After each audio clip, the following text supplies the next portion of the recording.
Hey, it's Sunday, but we're doing an Action Figure Adventures video anyway, here on SEO Toy Review.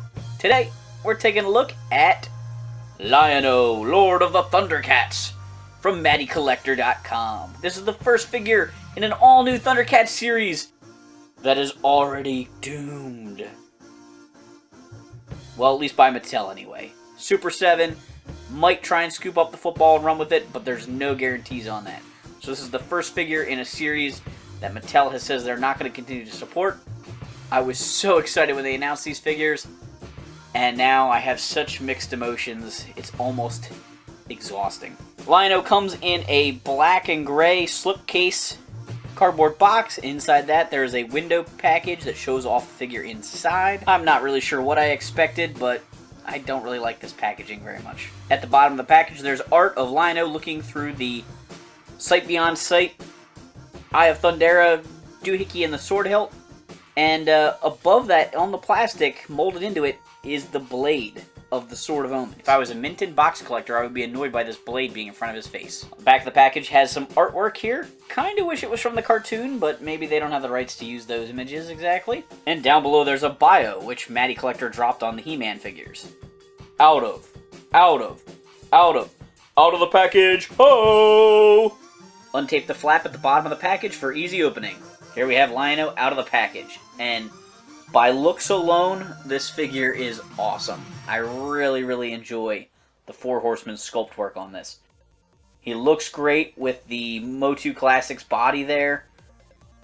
Really looks good proportions. I mean, I almost thought maybe it'd be too muscular, you know, because He-Man is a really bulky guy. But I think it looks really good. I love all the detail in the face. Check out all that sculpt work in the hair and the detailing. I don't even know if the camera's picking up all the shading in that paint job. My problem with this figure comes from the engineering department and or the accessory decision made here. Lion-O right now is displayed the only way you can display him to have him look the way he looks in the cartoon at any point in time.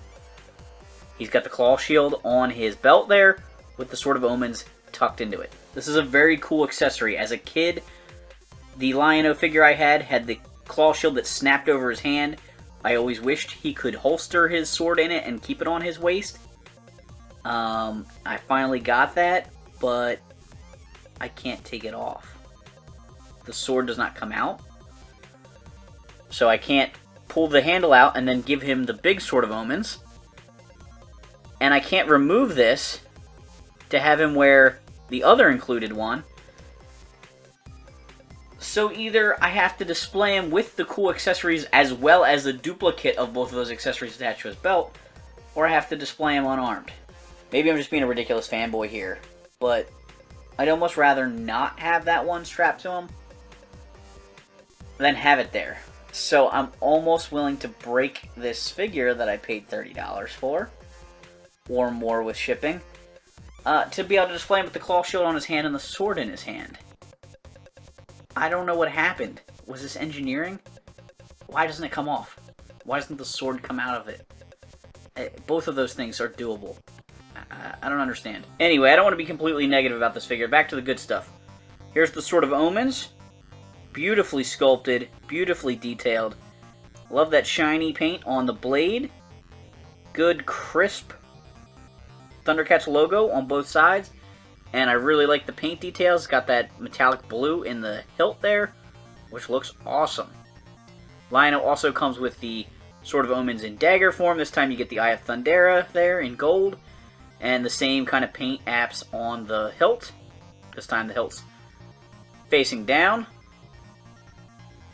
as it does in the smaller version. We get a claw shield that Lion-O can wear.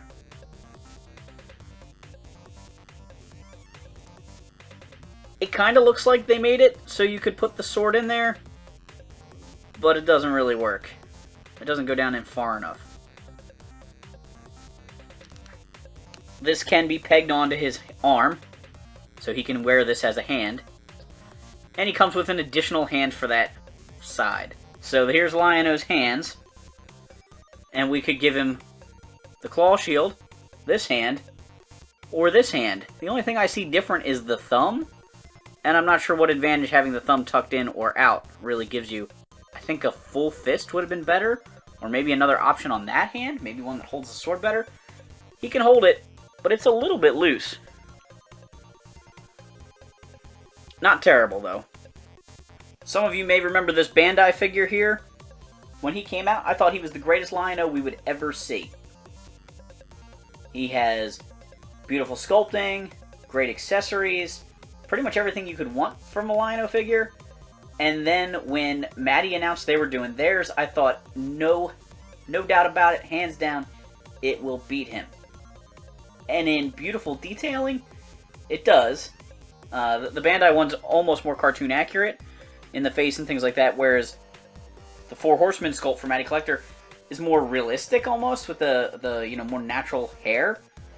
I just assumed the accessories would be on par, and I knew that the Matty one would have better paint, so I just assumed right away this was going to be amazing. And maybe I just set my expectations too high. But here's my thing about the Bandai figure. I can display Lion-O with the Sword of Omens and the Claw Shield. I can display Lion-O with the Sword of Omens tucked inside the Claw Shield, or Lion-O can wear the Claw Shield on his belt with the sword in it. All three separate options. I guess I was just spoiled.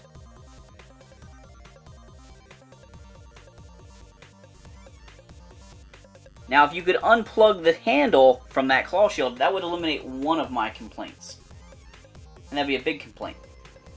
All you gotta do is be able to unplug it. I don't actually need the sword to fit in there. I just need a little handle to sit in there. So that seems like an easy fix. And making that detachable, the way armor detaches on Matty Collector stuff, like the He-Man figures, shouldn't be that hard. So to me, I don't think either one of my complaints is unreasonable. And maybe the thing comes off. Maybe the Claw Shield comes off the belt and I just can't figure it out.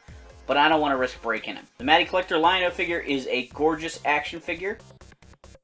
I don't know whether this is exactly how he was planned, or if something got costed out, or maybe, just maybe, they knew they weren't going to finish the line and didn't really care to make him perfect. He's like a 98% effort, and just that one little bit more, that one little push would have made him the ultimate Lion-O figure. I'm sure they blew out on Matty Collector right away. Luckily I have the sub. He's still a good figure. I mean, he still looks good on your shelf, even if you display him inaccurately with the double claw shield, or, in this case, claw shield on his hip, but the handle still in the claw shield while he's holding the sword. It looks okay. I don't think you can really go wrong with this figure, even though he's not perfect. Thanks for watching this Action Figure Ventures video. Do Baby Skeletor a favor, hit that like and subscribe button.